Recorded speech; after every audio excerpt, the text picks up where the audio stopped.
Bienvenue les Bienvenue à... Allez, plus loin. Allez, plus loin. Marie, j'adore. Excellent. Je pensais qu'on avait fait la première émission. C'est vrai, je me souviens, Marie. Oh là, ça remonte, hein. Ça remonte. Au mois d'octobre. Oh là, ça passe vite. Ça passe vite. Bon, bah... C'est parti. Direct. 60 secondes chrono. Bah, je laisse ma place à Karen. Donc, Karen, à toi de jouer. C'est parti. Alors, Karen, 60 secondes chrono.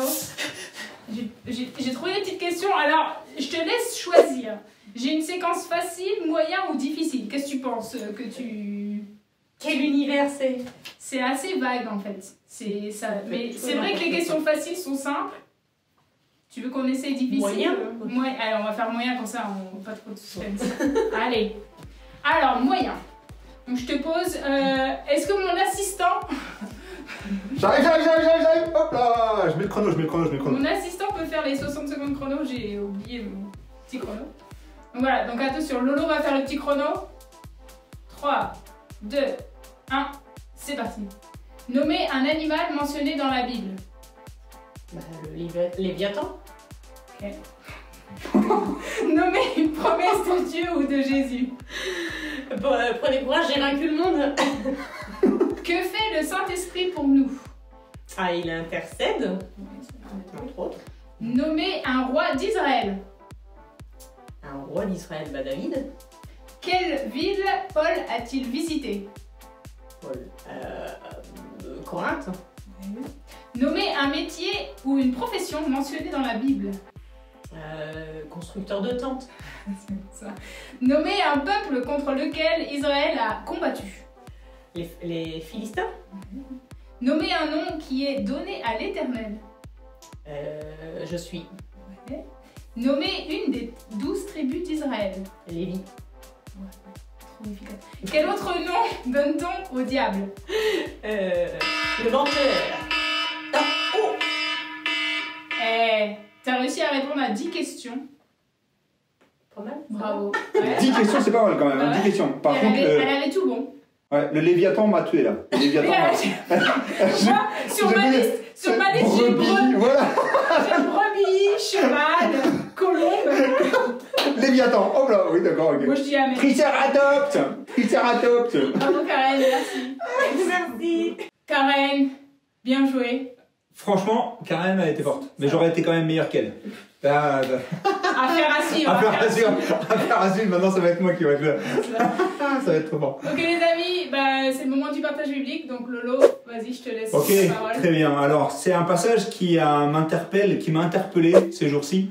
Et il se trouve dans Deutéronome. Deutéronome 30, versets 11 à 20. Et donc, c'est pas mal de versets. Mais je sais que c'est important de passer du temps dans la parole. Et donc là, juste le contexte rapidement, bah, c'est tout simplement, on voit Moïse qui arrive devant la terre promise. Il voit la terre promise, il redescend et il parle au peuple. Et il parle au peuple et il leur dit, ok, vous avez un choix à faire.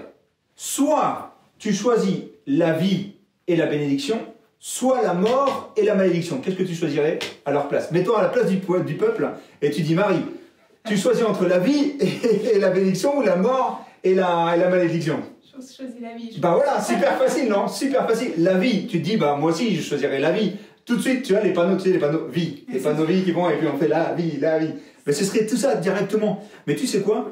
Eh bah, c'est incroyable de voir que dans ce passage-là, moi, il y a une phrase qui m'a interpellé, c'est tout simplement verset 11. Ouais. Verset 11 qui dit, le commandement que je te prescris aujourd'hui n'est certainement pas au-dessus de tes forces, ni hors de ta portée. Et ça, je trouve ça cool. Avec la Bible, je trouve ça extraordinaire. Pourquoi? Parce que le Seigneur nous demande de faire des choses et ne nous demande pas de faire des choses extraordinaires. Il ne nous demande pas d'aller jusqu'à l'Himalaya et de monter l'Himalaya. Enfin, moi, il me l'a pas demandé. Il peut, mais moi, il me l'a pas encore demandé. Il me l'a pas demandé. De toute façon, j'aime pas le froid, donc je pense pas qu'il va me demander. Mais tu vois, le Seigneur, il nous demande des choses qui sont accessibles. Des choses avec lesquelles on peut atteindre. Et je trouve ça cool avec la parole de Dieu. Pourquoi? Parce que tout simplement, ensuite il leur dit, verset 12, « Il n'y a pas dans le ciel pour que tu dises, qui montera pour nous au ciel, ou ira nous le chercher ?» Verset 12 aussi qui dit, « Qui nous le fera entendre afin que nous le mettions en pratique ?» Verset 13, « Il n'y a pas de l'autre côté de la mer pour que tu dises, qui passera ?» On est toujours en train de chercher des excuses. Ou alors dire, « Oh, pour trouver telle ou telle chose, eh ben, j'ai besoin de faire ça, ou j'ai besoin de faire ça, ou et on se met des limitations. Mais en fait, là, Moïse lui dit, non, non, la seule chose que tu dois faire, c'est aimer ton Dieu. Et là, il le dit, Deutéronome verset 30, verset 14, il dit, c'est une parole au contraire qui est tout près de toi, dans ta bouche et dans ton cœur, afin que tu la mettes en pratique. Et j'adore la parole de Dieu, pourquoi? Parce que c'est des choses pratiques.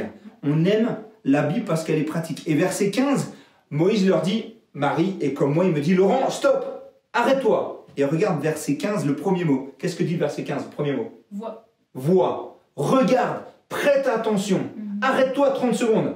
Et surtout en ce moment, arrêtons-nous et regardons. Regardons quoi? Et bien tout simplement de considérer. Considérer de choisir la vie, la personne de Jésus-Christ.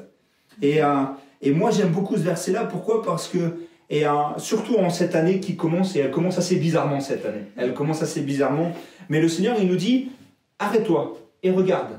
Arrête de peut-être de stresser. Arrête peut-être aussi, de passer, de spiler. Arrête, arrête-toi. Prends le temps. Prends le temps de passer du temps avec moi. Prends le temps d'ouvrir ma parole. Prends le temps de choisir la vie. Et après, c'est quoi tout simplement? Eh ben, j'aime ce verset. Pourquoi? Parce qu'il le dit. Alors moi, dans ma version, c'est regarde verset 15. Mais tout simplement, verset 16. En effet, je te prescris aujourd'hui d'aimer l'Éternel ton Dieu, de marcher dans ses voies et de respecter ses commandements, ses prescriptions et ses règles, afin de vivre et de te multiplier, afin que l'Éternel ton Dieu te bénisse. Qui ne veut pas être béni de l'Éternel? Ben voilà, qui? Moi non, moi je veux être béni. Et c'est vrai. Et pourquoi? Parce que tout simplement, je choisis, c'est ma décision.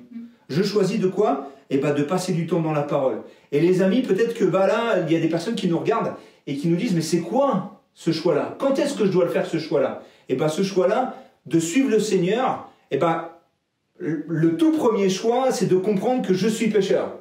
Que par mes propres forces, et ben c'est impossible de suivre le Seigneur. Et c'est direction la mort.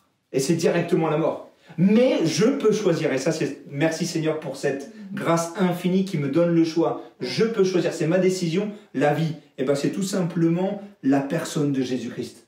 Choisir la personne de Jésus-Christ, c'est dire, ok Seigneur, je reconnais que je suis pécheur, je reconnais que mes péchés me séparent de toi, et donc je choisis la vie. Entre dans mon cœur et je t'accepte comme mon sauveur personnel. Et donc, c'est fabuleux, pourquoi? Parce qu'à ce moment-là, la vie chrétienne commence. La vie chrétienne et le choix de la vie arrive et on voit que dans la Bible, suivre le Seigneur, Marie, on est 100% gagnant. Enfin, moi, depuis maintenant, à l'âge de 12 ans, et j'ai 40 ans, et je l'avoue, et j'ai aucun problème, je marche avec le Seigneur. Il y a des hauts, il y a des bas, il y a des vallées, mais il y a aussi des super moments, il y a des choses extraordinaires. Mais je te dis, aujourd'hui, en regardant en arrière, je suis 100% gagnant. Et j'ai été 100% gagnant. Voilà, et on a une espérance vivante qui un jour, on ira au ciel avec lui. Et c'est pas un virus qui va me freiner dans cette espérance-là. Et moi, j'adore ça. Et c'est tout simplement aussi, Dieu a parlé à travers Jérémie au 29-13, Jérémie 29-13 dit, « Vous me chercherez et vous me trouverez parce que vous me cherchez de tout votre cœur. » Et ben, je vous lance le défi peut-être aussi cet après-midi, de quoi tout simplement chercher l'Éternel. Cherche l'Éternel, peut-être que tu ne le connais pas, mais le Seigneur est accessible. Et c'est ça, choisir la vie. Et aussi, aujourd'hui, Marie, aujourd'hui, il est impératif pour que toi et moi, nous cherchions l'Éternel, jour après jour. Alors nous, on le connaît. Nous, on le connaît par sa parole, comme sauveur personnel, mais aussi, c'est un défi de tous les jours d'ouvrir la parole. Mais c'est également aussi un défi pour nous, de la partager à d'autres. Et de la mettre en pratique. De la mettre en pratique. Et quand on la met en pratique, c'est ce qu'on aime. Et c'est ce qu'on fait aussi à chaque réunion, à chaque aller plus loin. C'est tout simplement, quoi? En effet, cherchez-moi et vous vivrez ce que dit l'Éternel. Et donc, je vais vous lancer ce défi. Vous les jeunes qui sont en train de nous suivre, peut-être que tu ne connais pas le Seigneur, accepte-le. Cherche-le de tout ton cœur, et il le dit dans sa parole, cherche-le de tout ton cœur et tu le trouveras. Invoque-le et tu seras sauvé. Cherche-le.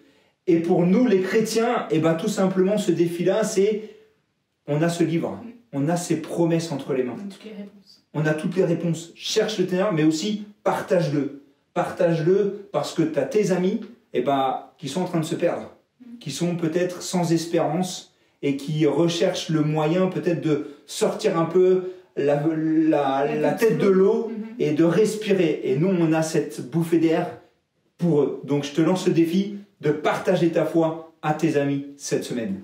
Amen. Merci Lolo pour ce partage toujours encourageant de revenir à l'essentiel, la bonne nouvelle. Exact. Et donc du coup, merci pour ce partage.